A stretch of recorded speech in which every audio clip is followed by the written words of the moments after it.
प्राचीन भारत प्रश्नोत्तरी में आप सबका स्वागत है। मित्रों, आज की प्रश्नोत्तरी का हमारा विषय है वैदिक साहित्य। आप जानते हैं कि वैदिक साहित्य संसार का सबसे प्राचीन साहित्य है और यह भारतीय ऋषियों द्वारा संस्कृत भाषा में लिखा गया था। आइए शुरू करते हैं वैदिक साहित्य प्रश्नमाला को। हमारा पहला प्रश्न है, भारतीयों को लिपि का ज्ञान कब हुआ? इसका उत्तर है ईसा पूर्व 2500 में भारतीयों को लिपि की जानकारी हो चुकी थी। अगला प्रश्न है, भारत में सबसे प्राचीन उपलब्ध हस्तलिपियां कितनी पुरानी हैं? इसका उत्तर है ईसा पूर्व 4वीं सदी की। ये हस्तलिपियां मध्य एशिया से प्राप्त हुई हैं। ये भारतीय हस्तलिपियां हैं किंतु वहां से उपलब्ध हुई हैं। अगला प्रश्न है, भारत की प्राचीन लिपियां किस सामग्री पर लिखी गई हैं? इसका उत्तर है भोजपत्रों और ताड़पत्रों पर। अगला प्रश्न है, मध्य एशिया में मिली भारतीय लिपियां किस सामग्री पर लिखी गई हैं? इसका उत्तर है मध्य एशिया में भारत की प्राकृत भाषा का प्रचार हो गया था। ये हस्तलिपियां भेड़ के चमड़े तथा लकड़ी की पट्टियों पर लिखी गई हैं। हमारा अगला प्रश्न है, भारत की प्राचीन हस्तलिपियां किस भाषा की हैं? इसका उत्तर है संस्कृत भाषा। अगला प्रश्न है, भारत की प्राचीन हस्तलिपियां भारत के किस भाग से मिली हैं? इसका उत्तर है समस्त भारत से संस्कृत की पुरानी हस्तलिपियां मिली हैं, परंतु इनमें से अधिकतर हस्तलिपियां दक्षिण भारत, कश्मीर और नेपाल से मिली हैं। अगला प्रश्न, भारत की प्राचीन हस्तलिपियां कहाँ संग्रह की गई हैं? इसका उत्तर है अधिकांश हस्तलिपि लेख संग्रहालयों और हस्तलिपि ग्रंथालयों में सुरक्षित रखे गए हैं। अगला प्रश्न है, भारत की प्राचीन हस्तलिपियों में क्या लिखा हुआ है? इसका उत्तर है ये हस्तलिपियां प्राचीन ज्ञान, विज्ञान, धर्म, दर्शन एवं इतिहास, आयुर्वेद आदि से संबंधित हैं। अगला प्रश्न, प्राचीन भारत के इतिहास को जानने के साहित्यिक स्रोतों को कितने भागों में विभक्त किया जा सकता है? अर्थात वो कौन सा साहित्य है जिससे प्राचीन भारत का इतिहास जाना जा सकता है और ये स्रोत कितने प्रकार के भागों में विभक्त किए जा सकते हैं? इसका उत्तर है 2 भागों में, धार्मिक ग्रंथ और अन्य ग्रंथ। अगला प्रश्न है, भारतीय इतिहास की जानकारी किन प्राचीन धार्मिक ग्रंथों से मिलती है? इसका उत्तर है वेद, उपनिषद, ब्राह्मण, धर्मसूत्र, बौद्ध साहित्य, जैन साहित्य आदि धार्मिक ग्रंथों में ऐतिहासिक तथ्य भी मिलते हैं। हमारा अगला प्रश्न है, सम्राट बिंबिसार के पहले के राजनीतिक, सामाजिक, धार्मिक, आर्थिक तथा सांस्कृतिक इतिहास को जानने के लिए कौन से ग्रंथ प्रमुख साधन हैं?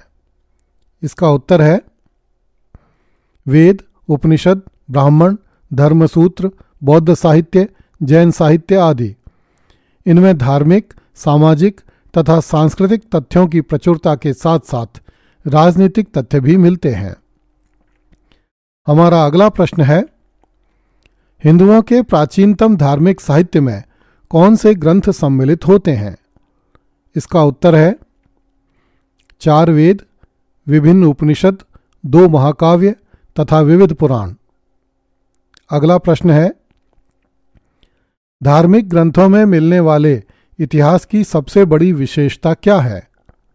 इसका उत्तर है यह साहित्य प्राचीन भारत की सामाजिक एवं सांस्कृतिक परिस्थितियों पर प्रकाश डालता है। अगला प्रश्न है, धार्मिक ग्रंथों में मिलने वाले इतिहास की सबसे बड़ी कठिनाई क्या है? इसका उत्तर है इन ग्रंथों में वर्णित घटनाओं के देश एवं काल का पता लगाना काफी कठिन है। अगला प्रश्न है, सबसे प्राचीन वैदिक ग्रंथ कौन सा है? इसका उत्तर है ऋग्वेद। हमारा अगला प्रश्न है, ऋग्वेद की रचना किसने की? इसका उत्तर है ऋग्वेद की रचना विभिन्न ऋषियों ने अलग अलग कालखंडों में अलग अलग स्थानों पर की तथा बाद में उन्हें महर्षि वेद व्यास ने संहिताबद्ध किया। अगला प्रश्न, ऋग्वेद की रचना कब हुई? इसका उत्तर है ऋग्वेद सबसे प्राचीन वैदिक ग्रंथ है। इतिहासकार इसके रचना काल के बारे में एक मत नहीं हो सके हैं। जर्मन विद्वान याकोबी के अनुसार ऋग्वेद का रचना काल ईसा से 4500 साल पहले से लेकर ईसा से 3000 साल पहले तक का है तथा ऋग्वेद के ब्राह्मणों का रचना काल ईस्वी पूर्व 3000 से ईस्वी पूर्व 2000 का है। सुप्रसिद्ध लेखक पीवी काणे ने वेदों का रचना काल ईस्वी पूर्व 4000 से 1000 ईस्वी पूर्व माना है। कुछ विद्वान ऋग्वेद का काल ईसा से 1500 साल पहले से लेकर ईसा से 1000 साल के बीच की अवधि का मानते हैं। अगला प्रश्न, ऋग्वेद के बाद किन वेदों की रचना हुई? इसका उत्तर है यजुर्वेद, सामवेद एवं अथर्ववेद। अगला प्रश्न, त्रयी किन ग्रंथों को कहा जाता है? इसका उत्तर है ऋग्वेद, यजुर्वेद एवं सामवेद को त्रयी एवं वेदत्रयी कहा जाता है। अगला प्रश्न, यजुर्वेद, सामवेद, अथर्ववेद, ब्राह्मण ग्रंथों और उपनिषदों की रचना कब हुई?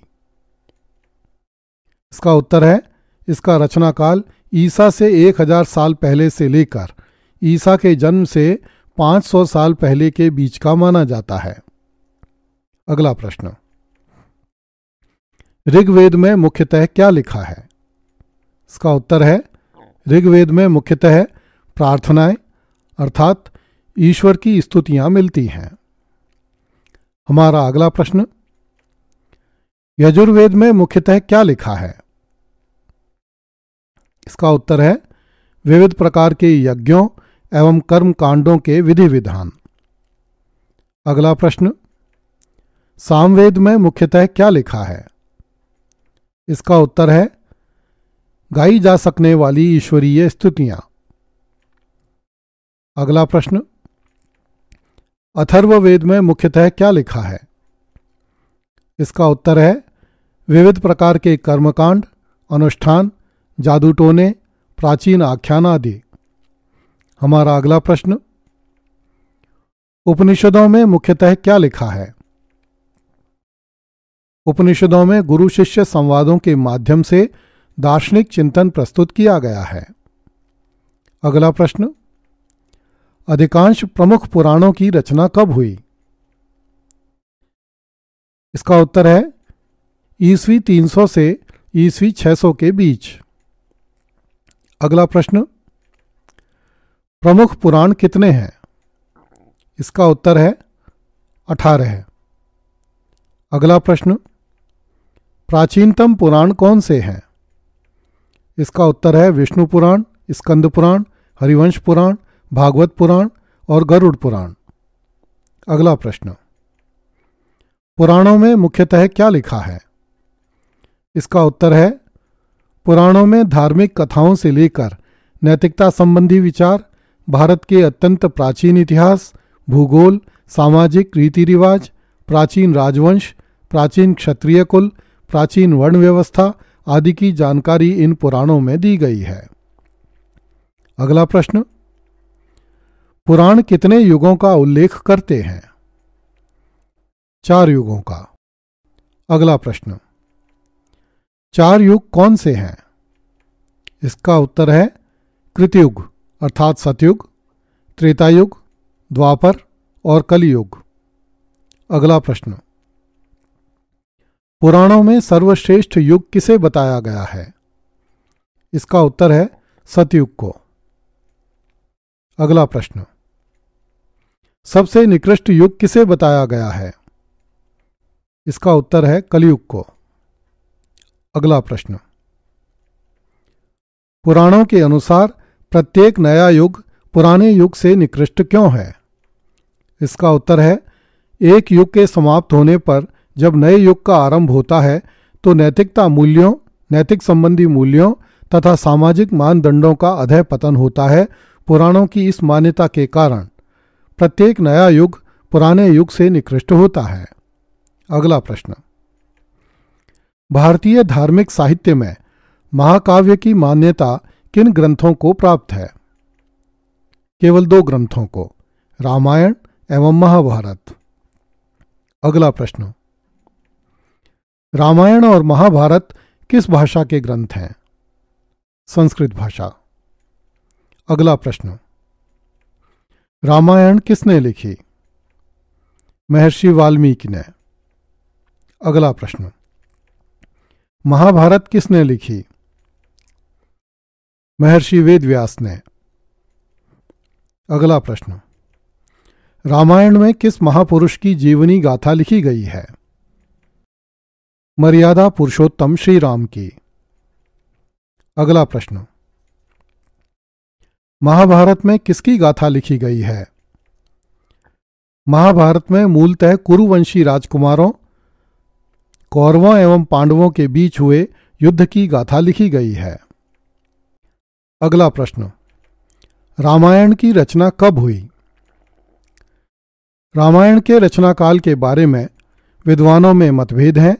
बहुत से विद्वानों ने अपनी अपनी राय दी है, किंतु अब जिन महत्वपूर्ण विचारों पर विद्वानों की राय स्थिर हो रही है उनमें एक डॉक्टर याकोबी की मान्यता है, जिन्होंने रामायण की भाषा के आधार पर रामायण को ईसा के जन्म से 800 साल पहले से लेकर ईसा के जन्म से 600 साल पहले के बीच की रचना माना है।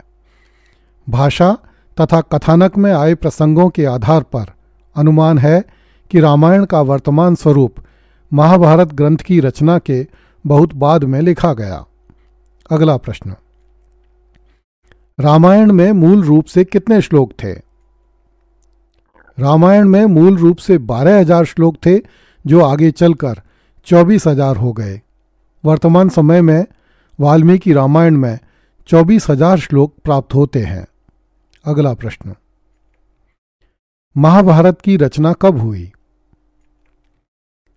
महाभारत के रचना काल के बारे में भी विद्वानों में विवाद है, किंतु अब जो सर्वमान्य मान्यता है भाषा और इसके अंदर दिए गए सामाजिक तथ्यों के आधार पर, उसके अनुसार महाभारत की रचना ईसा के जन्म से 4वीं शताब्दी पहले अर्थात मौर्य काल में हुई मानी जाती है।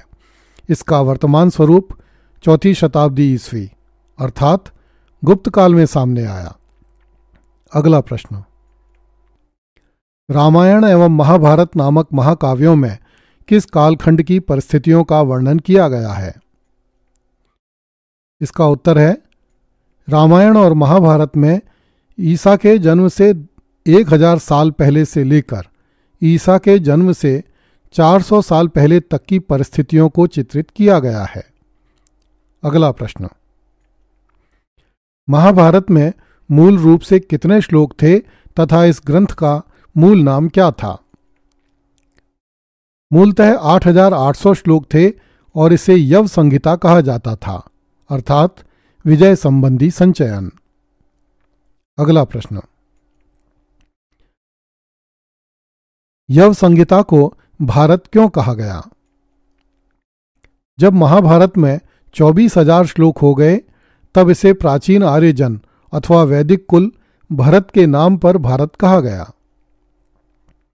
अगला प्रश्न, महाभारत को शतसह संहिता क्यों कहा जाने लगा? इसका उत्तर है, जब महाभारत में श्लोकों की संख्या बढ़कर 1,00,000 हो गई तब इसे महाभारत अथवा शतसह संहिता कहा जाने लगा। अगला प्रश्न, महाभारत में किस कालखंड की परिस्थितियों का वर्णन है? महाभारत में सैकड़ों व्याख्यान, विवरण और उपदेश हैं। मुख्य व्याख्यान कौरव पांडव संघर्ष का है, जो उत्तर वैदिक काल का है। इस ग्रंथ में विवरण वाला अंश उत्तर वैदिक काल का और उपदेशात्मक खंड उत्तर मौर्य एवं गुप्त काल का होना अनुमानित है। अगला प्रश्न, उत्तर वैदिक काल किसे कहते हैं? जिस काल में यजुर्वेद, सामवेद, अथर्ववेद, ब्राह्मण, उपनिषद एवं सूत्र ग्रंथों की रचना हुई उसे उत्तर वैदिक काल कहा जाता है। अगला प्रश्न, वैदिक धार्मिक साहित्य की मुख्य विषय वस्तु क्या है? उत्तर वैदिक काल के धार्मिक साहित्य में विभिन्न यज्ञों का विधि विधान, विविध कर्मकांड, विभिन्न संस्कार कर्म आदि का वर्णन है। धन्यवाद।